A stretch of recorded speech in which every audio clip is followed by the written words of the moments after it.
my 2 years at CBI as an intern, and you have been a friend and a thought partner and really an inspiration in all of the creativity you bring to everything that you do over the many years that we've known each other. So I am really thrilled to get to be here and participate in this wonderful, vibrant community of learning that you've built.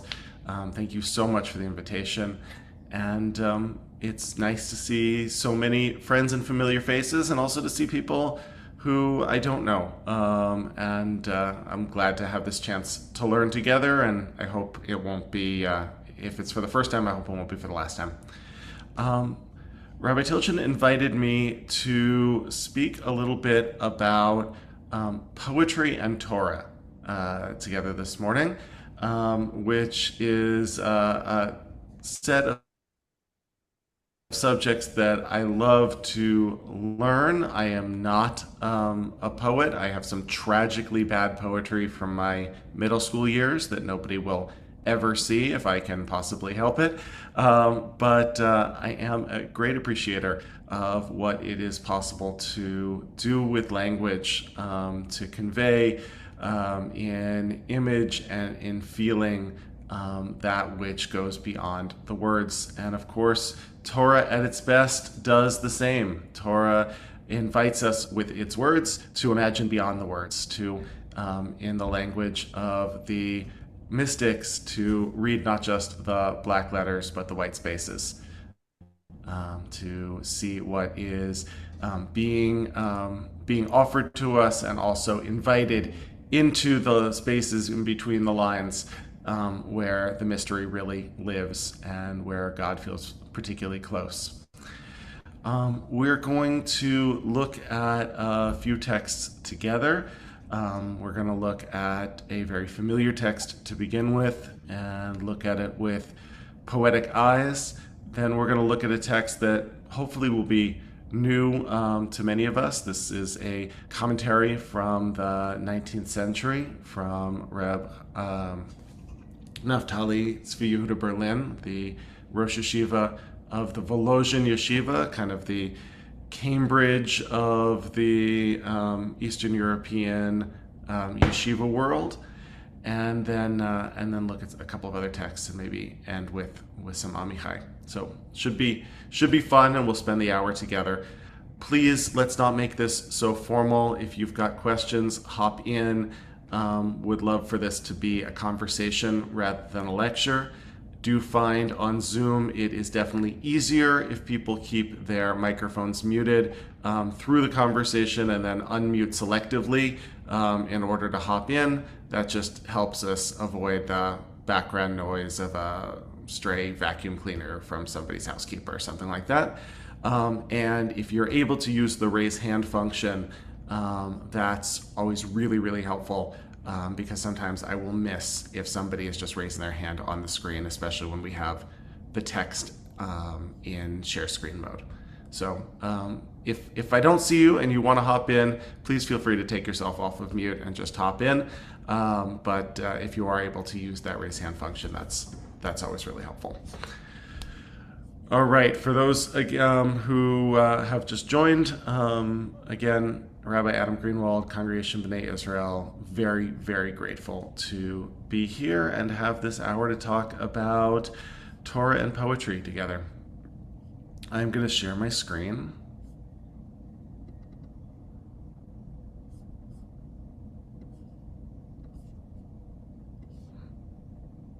Hopefully, can I just get a thumbs up that is working and that you're able to see my screen?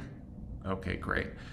In the early days of Zoom learning, I did not successfully share a screen once, and I gave an hour-long presentation, and everybody was too polite to tell me that they had no idea what I was referring to the entire time.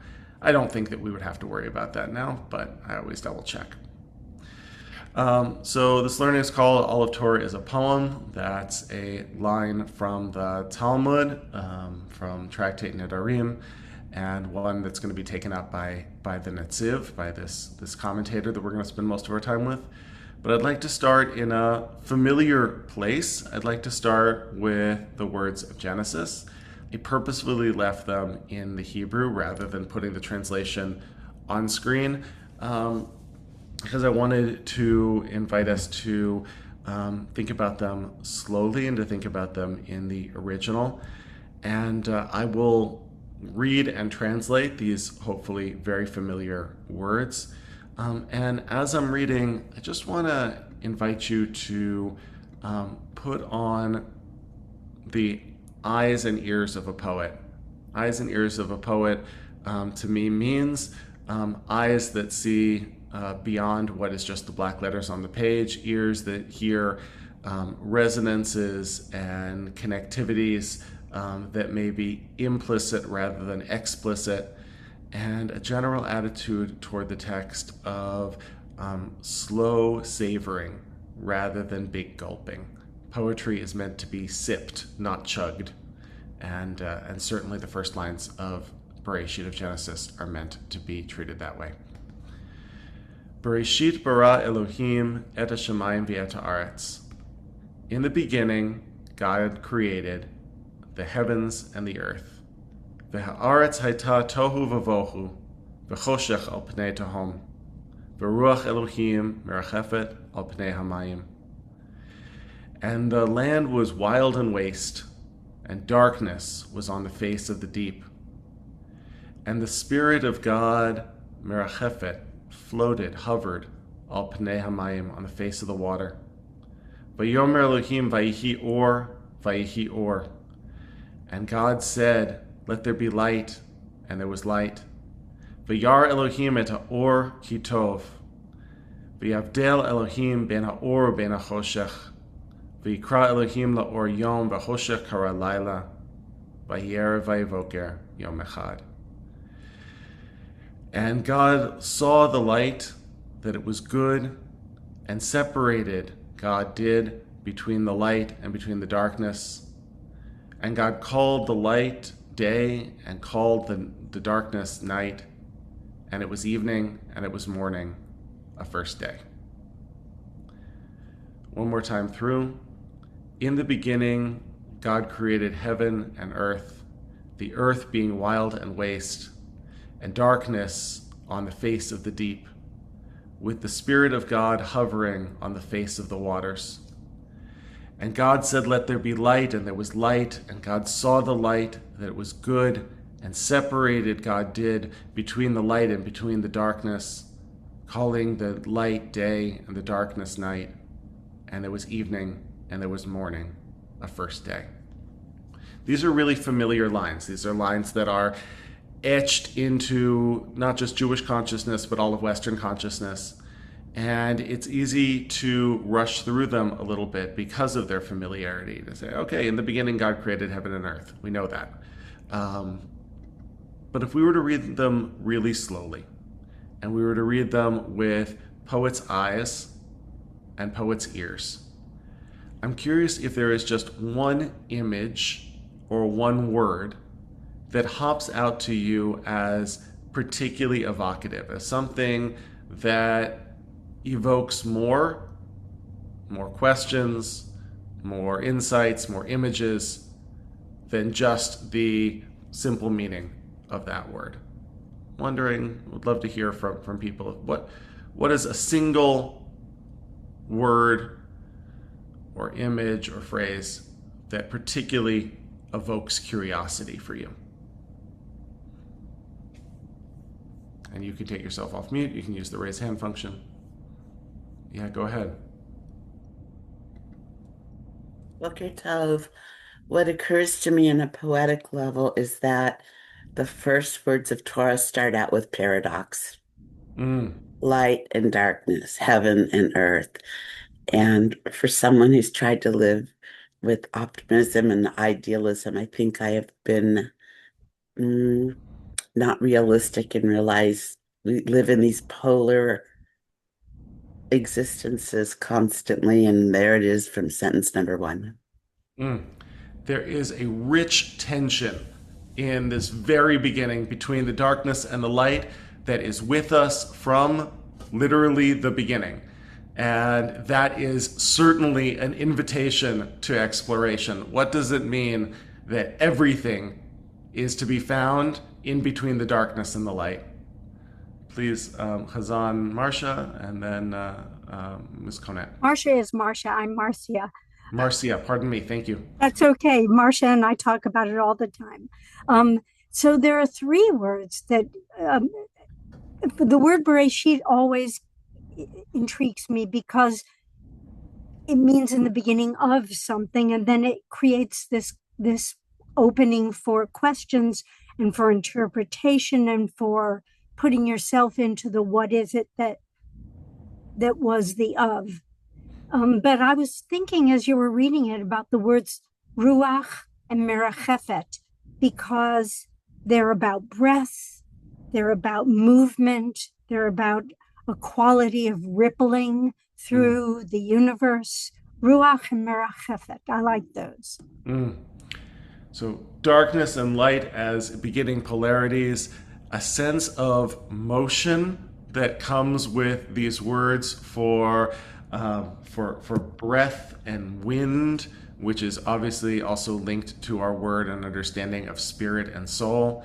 Merachefet, hovering. I've seen the word fluttering in the sense of a bird fluttering in place.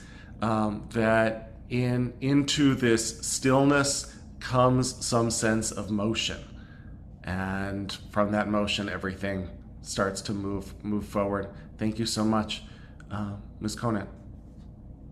Thank you. Well, the thing that comes to me, and I apologize for not doing it in the Hebrew because my Hebrew is not that good yet, that this line is, or the five, whatever, is a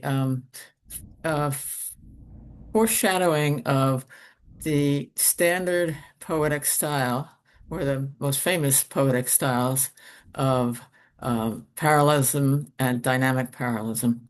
So I think that's very worth noting, because the first poem, as far as I know, that we see in the Bible is chapter 4, or maybe the one where the story of Cain and Abel come in, and there's absolutely absolutely great proof that was an actual poem, and we see the parallelism standard, but also dynamic parallelism, which moves us from one to the other. And I think that's fascinating. I never thought about it before. Thank you. Thank you. Yes. So there are certainly sections of the Torah that are written in what is clearly a verse style. And you can see the development of parallelisms, usually, one phrase that then gets mirrored by another phrase. And as Sylvia said, a sort of dynamism to that as the second phrase often expands on or comments on the first one. The first that I'm aware of, I think, is the one that she's making reference to, is a very short snippet of some kind of a victory song associated with a figure that we don't know very much about called Lamech, who is one in the chain of early descendants. Someone has killed their thousands, but Lamech has killed his 10,000s. It's some kind of a warrior victory song. There's another one right after the flood in which God says to Noah, I will preserve the time of planting and of harvesting, of day and of night, of warm times and cold times. There are obviously very famous song sections in the Torah, extended song sections like the Song of the Sea, Exodus chapter 15, Ha'azinu, the second to last parsha in Deuteronomy, that are written entirely in verse. What's maybe something we're going to build towards is the sense there are sections that are clearly and obviously in verse that utilize these traditional poetic structures. And then there are sections that appear to be written in prose. This appears to be prose, but it contains within it some hints of poetry.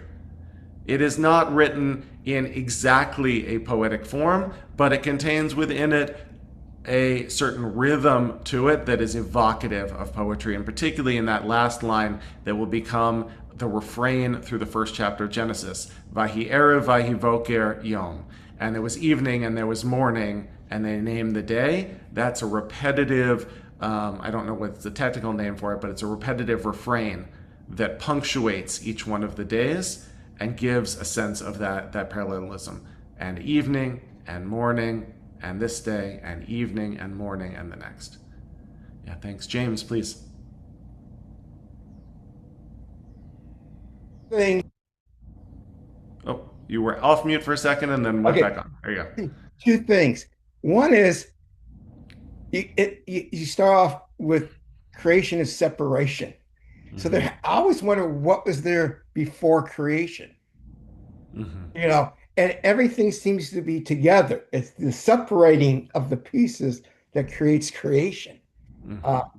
So that's the first thing. And also the very last part where they always say there was evening and there was morning. Normally we would say we start with light and we end with darkness. Here we actually start with darkness and we end with the separation of light.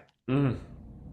And I think that almost kind of like goes back to the beginning of Bereshit. We start with something that is like dark, and then we are able to separate it.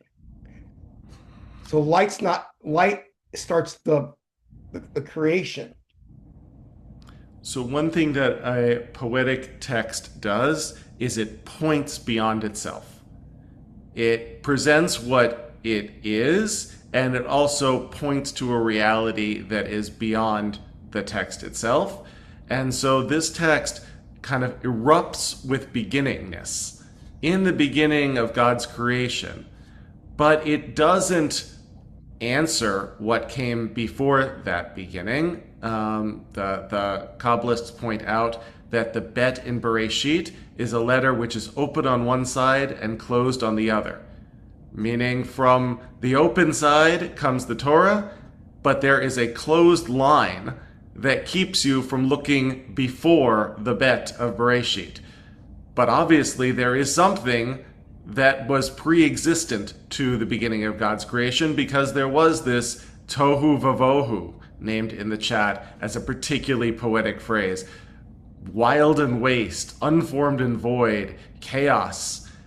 And there is a really intriguing, enticing set of hints about what is this primordial darkness, this chaotic soup. Where did this all come from? That is hinted at, but not further explored, in the way that a poem can hint at something that perhaps goes beyond the limits of language to describe. There is so much in these first lines. I mean, we could obviously spend the hour, we could spend many hours taking them apart word by word, exploring. But really, what I want to just start off with is this idea that the Torah begins in something which, while it is presented as prose, is certainly not prose in the same sense as a college science textbook is written in prose. Is not prose in the same sense that an encyclopedia article is written in prose. It is written in a prose form, but it carries with it all of this richness and texture of language, all of these enticing hints, all of this sense that there is much more which is concealed than is revealed, which is hallmark of great poetry. And that's been recognized since the very beginning of the readings about the beginning. Rashi, the great medieval commentator who was going to write an exhaustive commentary on the entire Torah and then go on to write on the entire Talmud, writes in his comment on the very first words, Bereshit bara, in the beginning God created. This is the second little Hebrew text. Ein hamikra hazeh omer ela darsheni. If there is one Rashi I would invite us to know by heart, it is this Rashi line. The Torah says nothing here except interpret me. Again, Ein hamikra hazeh omer. The Torah here says nothing except Ella darsheni, interpret me. This is, Rashi says, an invitation to exploration, meaning that there is not an immediately quantifiable and clear, simple meaning of this text that one could wrap their hands around and own. This section says nothing except take me further. One of the ways that I like to describe Torah study, in particular when I'm working with bat and bar mitzvah kids, and that's one of my very favorite rabbinic jobs, is to describe reading the text as a launching pad rather than a landing pad. It's a launching pad rather than a landing pad. It's the beginning of a conversation rather than the end of one. You know, there's like nothing less Jewish than that bumper sticker I once saw that says, "The Bible said it, I believe it, end of story."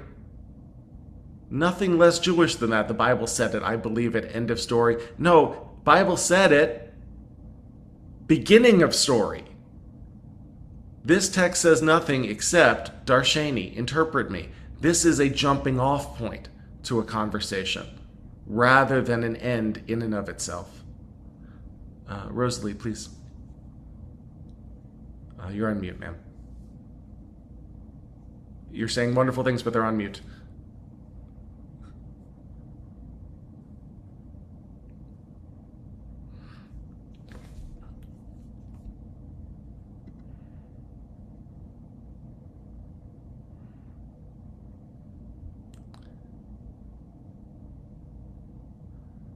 Okay. There we go. It was every place but where I looked. You're worth the wait.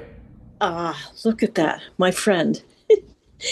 I like the use of the word "and" that just is so consistent throughout this piece of poetry that connects everything almost like in one sentence. And I find it very melodic, sing-songish. I really like it. So, Rosalie, does that imply that Torah is a big improv? Yes, Is a big what? Improvisation. Yes, and. I also like words like tohu vavohu, which there's a rhyme, a rhythm to it, and I do like that. There is a sing-song musical quality to this text. I wrestled back and forth and present, I think, a lot about source sheets. I actually teach a rabbinical school class on creating source sheets. I'm starting back up again next week. And I think a lot about the choices of what you include and what you don't include on the paper.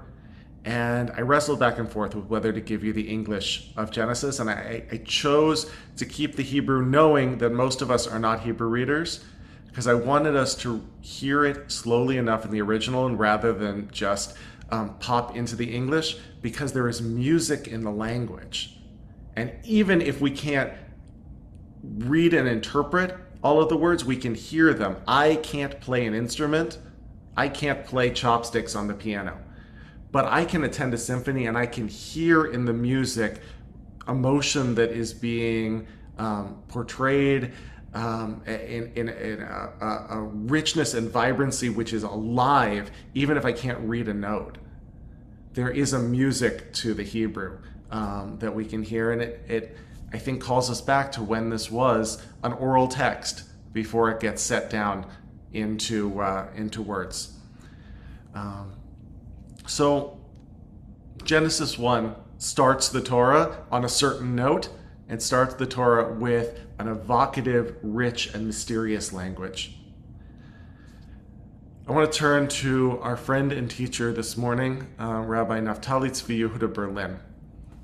The Netziv, that's his acronym, the Netziv lived 1816 to 1893, so he's a scholar of Eastern Europe, in Volozhin, in contemporary Lithuania. He is the Rosh Yeshiva of the Volozhin Yeshiva. The Volozhin Yeshiva was the leading light yeshiva of the Eastern European Ashkenazi world. This was the Harvard of yeshivot.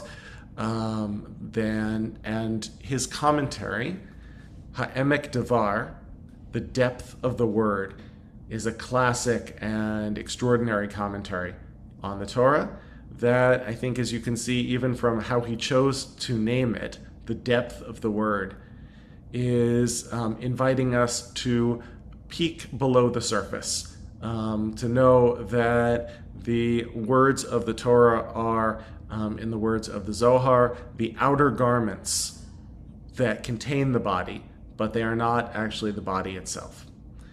And this passage, which has been deeply important to me since it was first taught to me at, I think, age 19 by my teacher, Rabbi Chaim Sadler-Feller, who was for 40 years the rabbi of UCLA Hillel. This comes from the introduction to this commentary, and it begins with an exploration of a line that we'll read in a few weeks in our weekly Torah reading. Ve'ata kadvu lechem et hashira hazot. And now write for yourself this song. This is a instruction that Moshe is giving at the very end of the book of Deuteronomy. It is an introduction to Parsha Ha'azinu, which is entirely in poetic form. It's the second to last Parsha of the Torah. But there is a debate that then takes place in the Talmud about whether what is being referred to, Hashira Hazot, this song, refers just to Ha'azinu, to this particular poem, or whether this is a broader instruction to write down all of the Torah that came to this point. And is Moses referring to this great story, which is coming to a conclusion, as itself a song? Is the song specific, one short section of the Torah written in obvious verse, or is the phrase the song a more general way of understanding the entire Torah itself? And here the Netziv pops in with his commentary, and we will read and talk about it. V'hamihu yesh la'avin hayach nikra kol Torah shira. We must now understand how it is that all the Torah can be called a poem. By the way, I've been using the word shira back and forth. It's both a song and a poem. It's the same Hebrew word. I imagine we might have something interesting to note about the fact that the Hebrew word for poem doesn't make a distinction between that which is obviously musical and that which is maybe more implicitly musical. Clearly, it is not all written b'lashon shel shira. Clearly, it's not all written in obvious poetic verse. We've talked about this. There are certain sections in the Torah which are in obvious poetic verse that have a meter and a rhythm. There are other sections that are less obvious. Certainly, the first lines of Genesis occupy maybe a middle gray space, but then there are a whole lot of sections of genealogies. This one begat that one, and even more sections of sacrificial lists. Take this number of lambs and sacrifice them on this day, and be sure to burn the kidneys and the entrails. That really, if that's a poem, it's not great poetry, or at least not obvious poetry. Rather, he says, Elem ken, yesh ba teva v'skula hashira. Rather, all of the Torah has the teva, has the nature, v'skula, and the preciousness. The word segula is used in the Torah sometimes to mean something which is precious, something which is rich, or something which is treasured. When Torah talks about us as a chosen people, it calls us Am Segula, God's treasured people or God's precious people. The whole Torah has a teva v'segula, a nature and a preciousness of poetry. What does it mean that the Torah has these two qualities of poetry? Shehud davur b'lashon melitza. All of it is written in figurative language. And anyone who has studied knows that figurative language is different from prose in two ways: in its nature and in its preciousness. In a poem, the matter is made, that's a problem in my translation, sorry. I'm missing an important word. In a poem, the matter is not made as perfectly clear as it is in prose. It should be not made, not made. In a poem, the matter is not made as perfectly clear as it is in prose. Instead, v'tzarich la'asot ha'orot min hatzad. Instead, one must approach interpreting it min hatzad, from sideways. It's an interesting turn of phrase. What's going on here? Yeah, please, Sylvia. Well, from my point of view, it's all reminiscent of the Psalms, and the Psalms are clearly poetry. And why in every translation of the Hebrew in Latin, in Greek, and in English, their translations try to mirror the texture, the layers, and the rhythm of a poem and that poem, and perhaps why in our literature we always sing those psalms. So this is very interesting. I don't know, I'm kind of on the side of, you can find the poetry of the Torah anywhere. Yeah, well, the Netziv is certainly on your side, right? To say that all of this book, even where it's not obviously structurally written like a poem, like in the Psalms or in the clearly poetic sections, all of it is using a different kind of language than the language of prose. In the language of prose, a word means what it says it means. But in Torah's language, a word is an entrance point into a deeper exploration, into a bigger conversation. That the nature of Torah language is that it possesses a certain teva uskula, a certain sensibility and a certain preciousness that forces us to read it not head on, but rather min hatzad, from the side. Please, Kirk. Rabbi, thank you so much, and I hope you don't mind a Christian barging in here. But I welcome the additional conversation. Yes, please. I appreciate the point that all of Torah is poetry.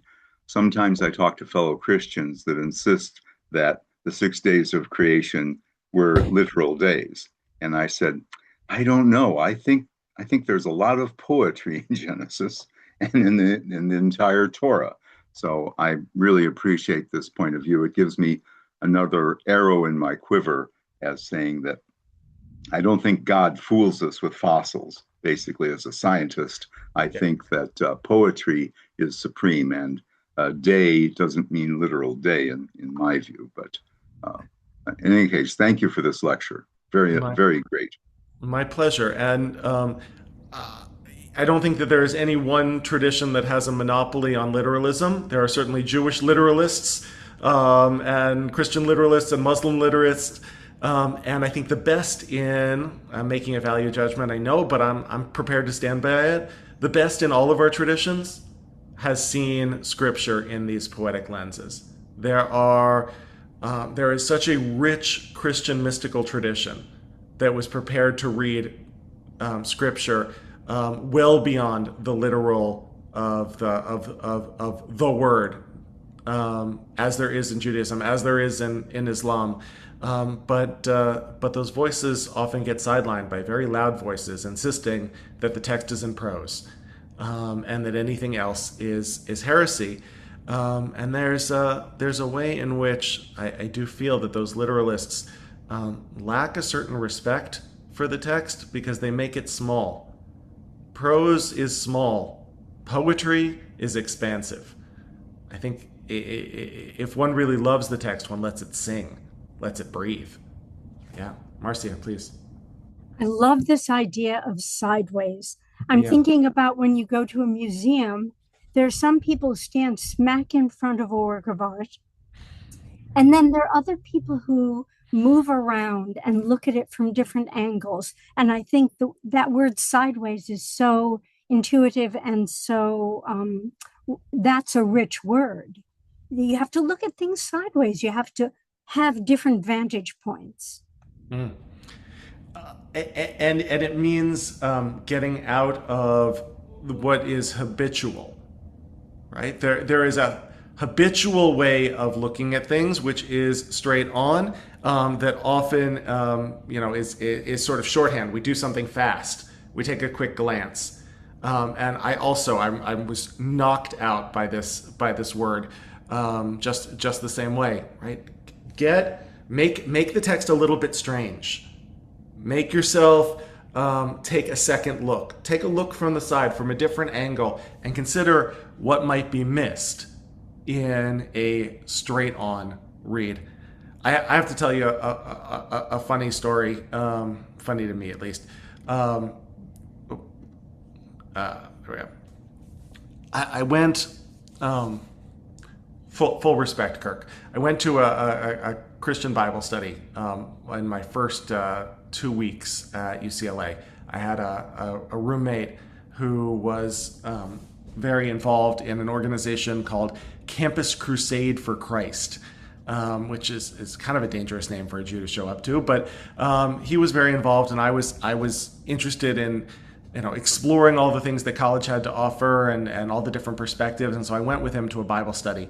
And I remember it was in the basement of one of the residence halls at UCLA, and there was some youth pastor there who was probably 22, and we all brought our Bibles, and he asked us to open our Bibles to a particular chapter. I don't remember which one, and he said, okay, now read the chapter. And we all sat there and we read the chapter, and we got to the end, and he said, okay, with great enthusiasm, what'd you think about that? And I started laughing, which is a really inappropriate thing to do when you're at somebody else's Bible study, especially when you're only Jew in the room. It's something called a crusade. But I started laughing, not because there was anything wrong with it, but because it was so different than anything I'd ever encountered before. When a Jew reads these texts, at least in the settings in which I've been, you don't read a chapter and say, what do you think about it? You don't even read a verse and say, what do you think about it? You read 2 words and you spend an hour on those 2 words, right? And I gotta say, I have come to appreciate over the years the value of getting up to 35,000 feet. And sometimes it actually is important to read the whole chapter and to see the gestalt and to not get lost in the tiny details. But to me, I really value that sense of looking at something from the side. And you can't do that quickly. The only way to do that is slowly in the process. Again, sips rather than glugs. One of my philosophy professors would describe certain philosophers that you can chug and certain philosophers that you have to sip. Certain philosophers are keg beer and certain philosophers are single malts.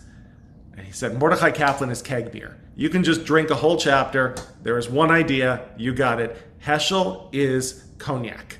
You take a little sip and then you put it down and you savor it on your tongue. Torah should be sipped rather than glugged, because in the speed we can miss so much of the nuance. Anyway, Sylvia, please. Thank you. And thank you for, I think, Hassan Masia, who said it needs to be looked at straight on or sideways. In my experience of art, it needs to be looked at all angles that you can get, because there's so much richness. You look at a painting and you go, oh yeah, I see black, I see white, I see gray, what? But if you look at it again sideways, or if it's not actually in a museum, it's in your house, you can turn it around and look at it, and you get something different every time, or something more rich.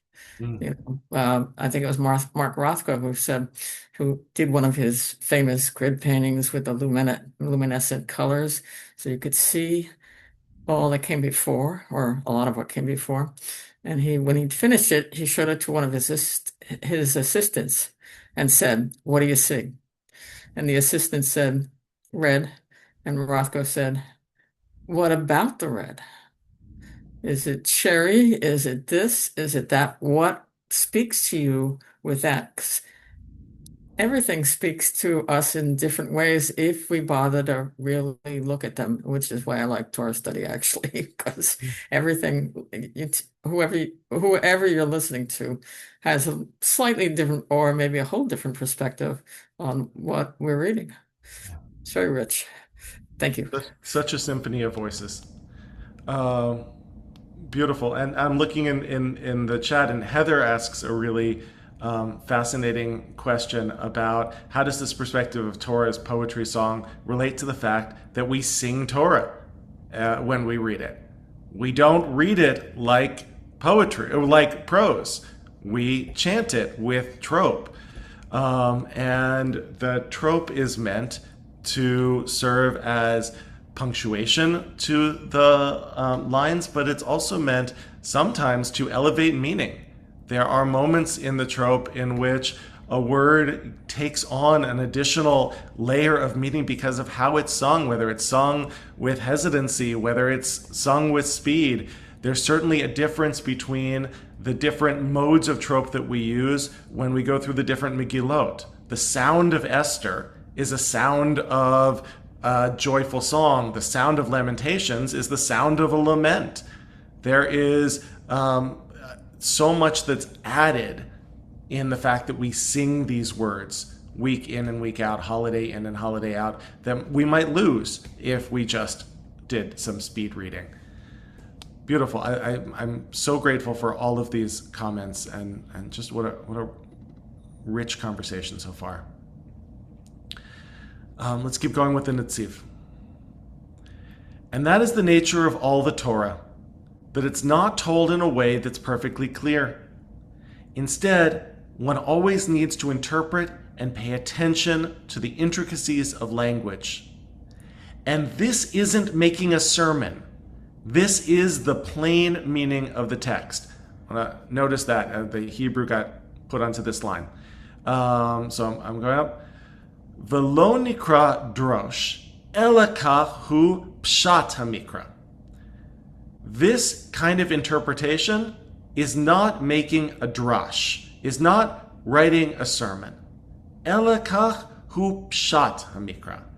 Pshat is traditionally understood to be the simple, straightforward meaning of a text, the surface level meaning of a text. Here the Netziv says, the poetic understanding of these words is the pshat. It's not somebody coming in and adding layers of meaning to it post facto. It is meant from the outset to be understood as possessing layers of meaning. That's a really bold statement.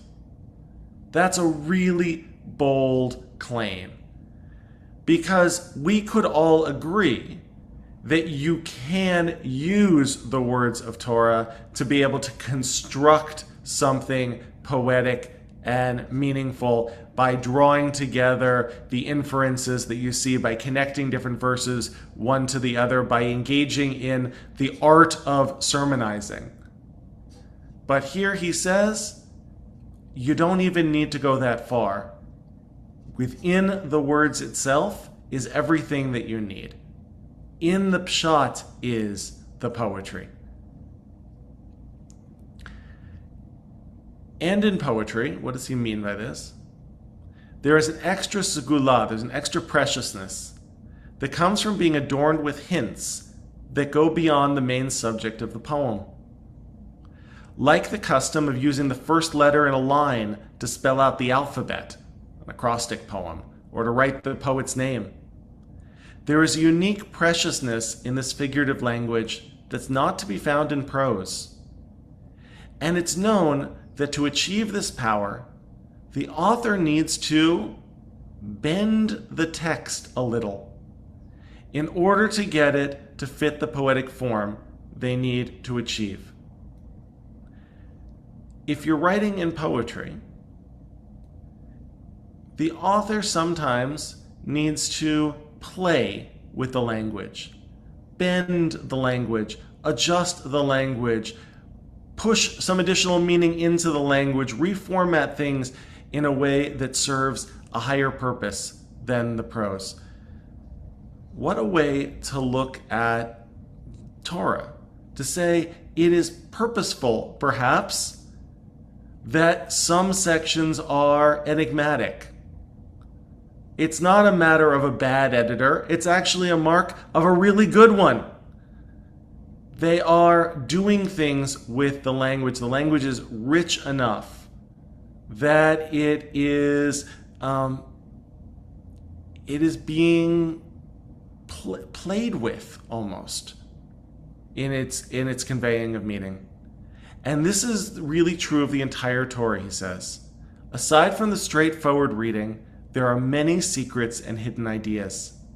Because of this, there are many instances where the Torah is not read exactly as it appears, and such is true of all holy writing.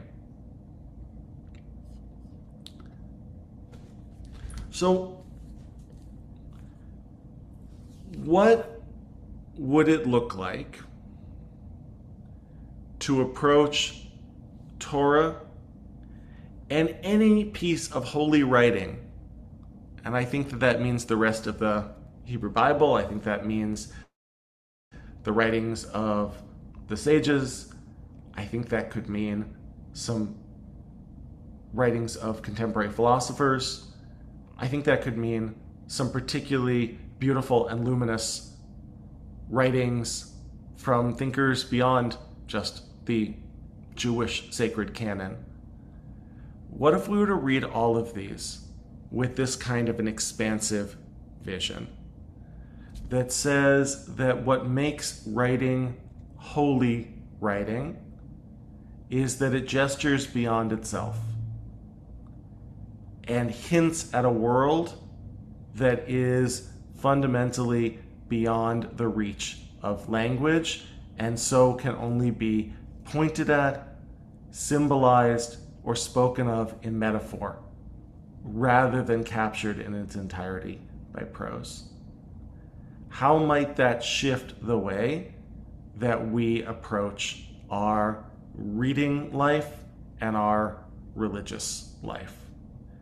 And we've already been talking about this some, but now having seen this complete section from the Netziv, what does it evoke for you? How might this shift the way that we read and think about scripture and sacred writing, to see it framed in the way that the Netziv does, through the lens of poetry rather than prose?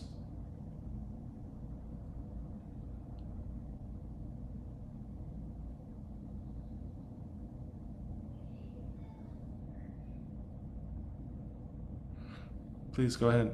I see Daniel took himself off. Yeah, I'm finding it really paradoxical because this is certainly the way I like to look at the text.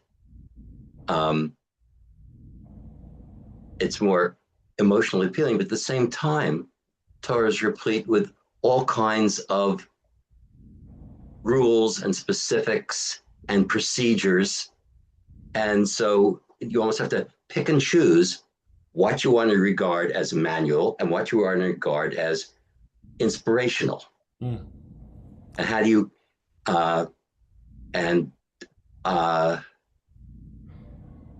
literalism is a solution to the paradox. So it's saying, I give up. So this puts a certain amount of work to us to say, when am I going to choose to read this metaphorically? And when is God just telling me, don't eat pepperoni on your pizza? And that's not a metaphor for anything. That's a don't eat pepperoni on your pizza. And that means sort of code switching in our reading back and forth. And it might even mean looking at a text and saying, how is this operating on multiple levels at once? Because, okay, the Torah is saying, don't eat pepperoni on your pizza. And also, is there any poetry in the laws of kashrut? Or is that devoid of poetry and we're only talking about certain sections? And I think the Netziv would challenge us to say, can you find the poetry in the laws of kashrut? And the Netziv is an Orthodox rabbi who has no question in his mind that we should be keeping kosher. Because there's a possibility of saying, well, I, who am so enlightened, know that the prohibition on eating pork is really just a poetic understanding of the nature of life and death and cleanliness and impurity. And I'll discuss that all while I'm eating bacon. Right? There is a way in which one could say, if this is all poetry, it has no normative claims. He takes for as clear that the Torah makes lots of normative claims on us. Love your neighbor isn't just poetry. You actually have to love it or her. But invites us to more than that as well. And I'll say the Rambam does the same thing. The Rambam, Maimonides, says in multiple places, all of Torah is written in the language of mashal. All of Torah is written in the language of allegory and metaphor. And he goes on to be our greatest halachist ever, right? He writes a Mishnah Torah, he writes a code of Jewish law at the same time as maintaining that there is always going to be an element of metaphor and allegory, because the Rambam's maybe biggest claim in all of his writing is you can't contain God or God's will in the narrowness of the text. God is always going to be bigger than the words in any book. And so it has to be allegory and metaphor because God is much bigger than any particular rule book. And also, here are the rules. And there's a dance in that. James, please. You're on mute, sir.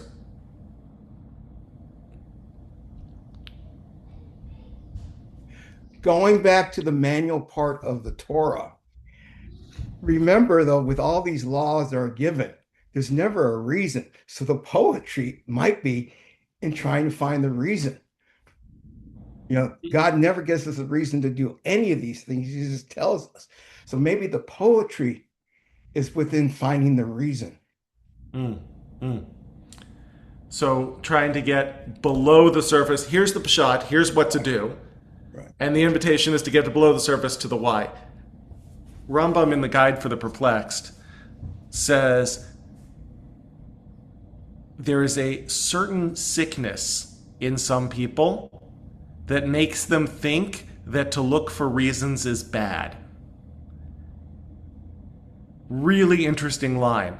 Says there's a certain sickness in some hearts of some people who believe that looking for reasons is wrong. He says those people are unwilling to do the hard intellectual and spiritual work of searching more deeply for reasons why and turn God into an illogical dictator rather than a source of ultimate wisdom.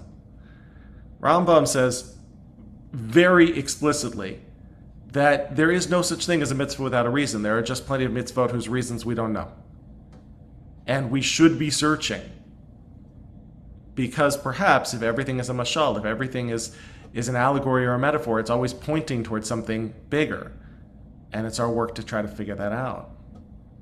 Yeah. Rob, please. Yeah, thank you. First time, glad to be here.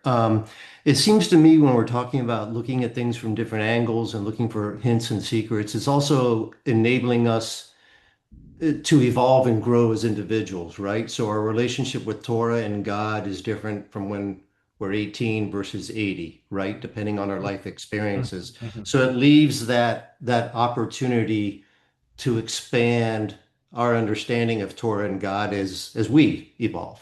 Mm-hmm, mm-hmm, mm-hmm. And yes, I mean, I hear in that certainly the way in which we look at a piece of rich art or rich poetry or a novel, a great novel, and it means different things to us as we move through our lives. And Torah should be afforded that same respect. That Torah is going to be read differently by the 13-year-old sitting in my office trying to figure out their parsha than it will be read later on as we continue to go in the journey of our lives.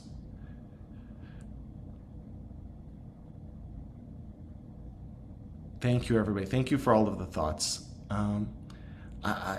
I find this passage from the Netziv so provocative to invite us to read differently, and I want to just look at one last little section that's not from the Torah, that's actually from the very beginning of the Talmud, and one or two of you were with me when I looked at this on Tisha B'Av, but the conversation left an impression on me, and I wanted to bring this as a way of closing and maybe speak a little bit to Daniel's point about the intersection between the halachic, the legal, the normative, and the metaphoric.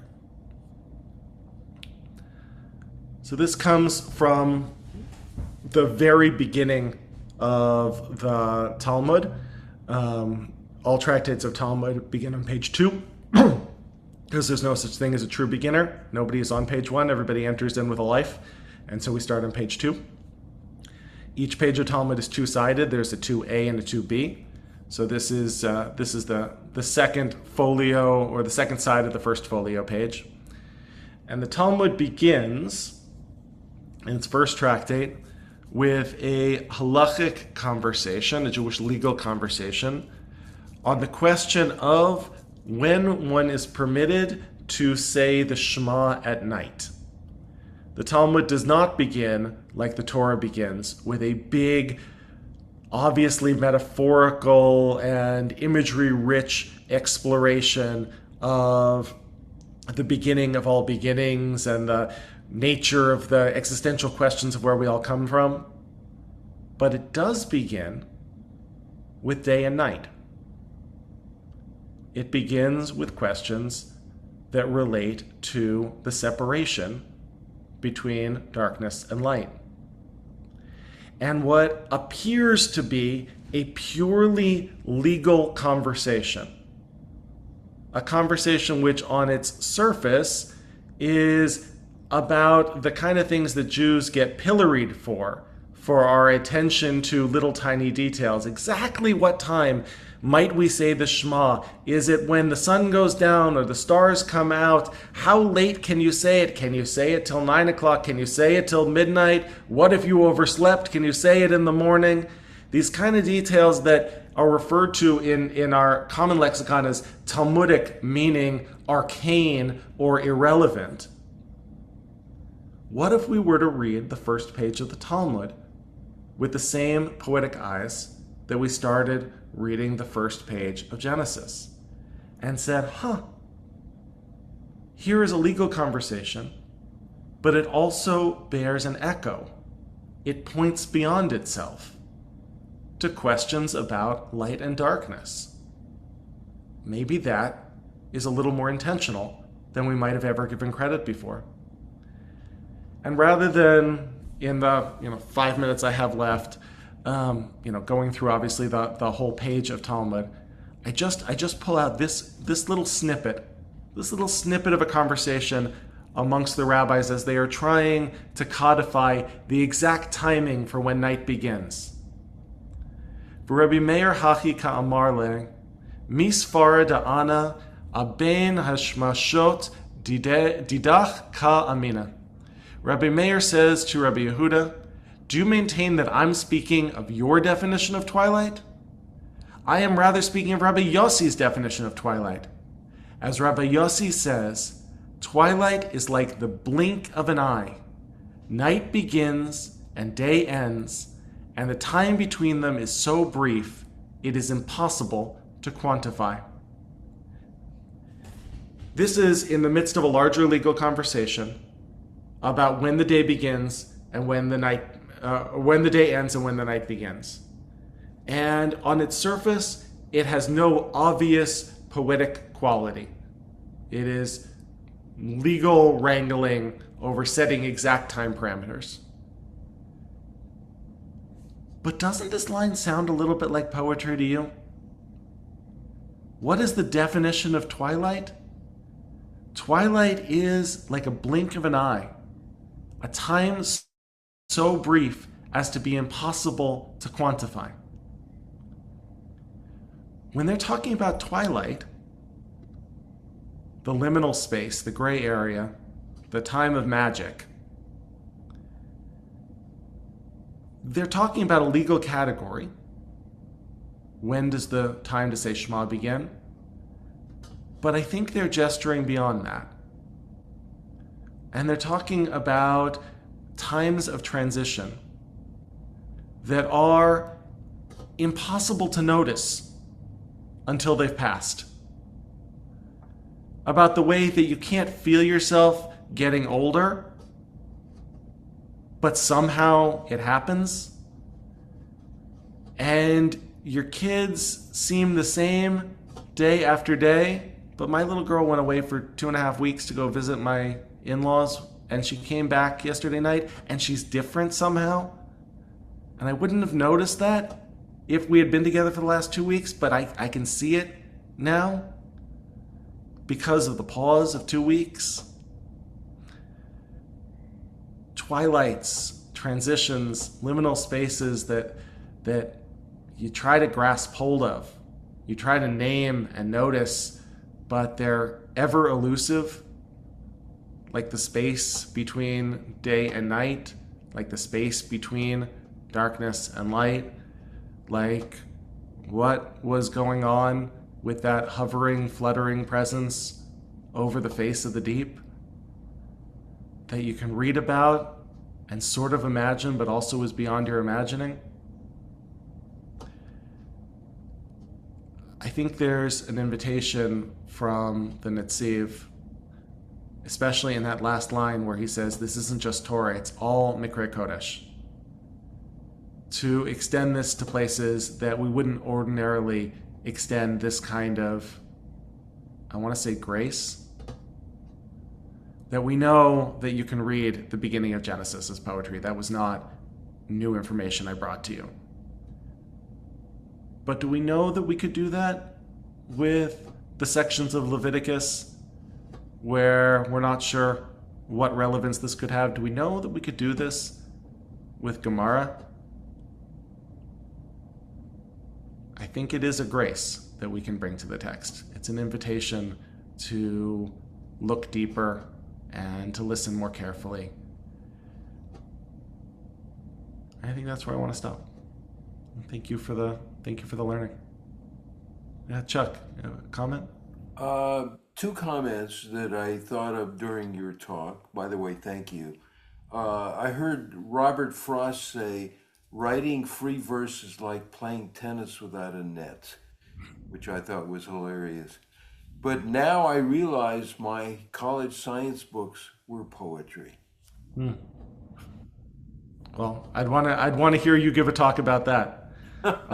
Right? As an engineer, as a scientist, and great scientists speak in poetry.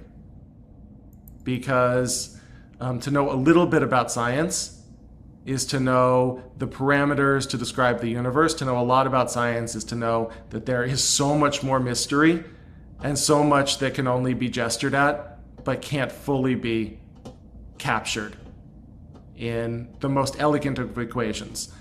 It's always going to go beyond. Yeah, thank you.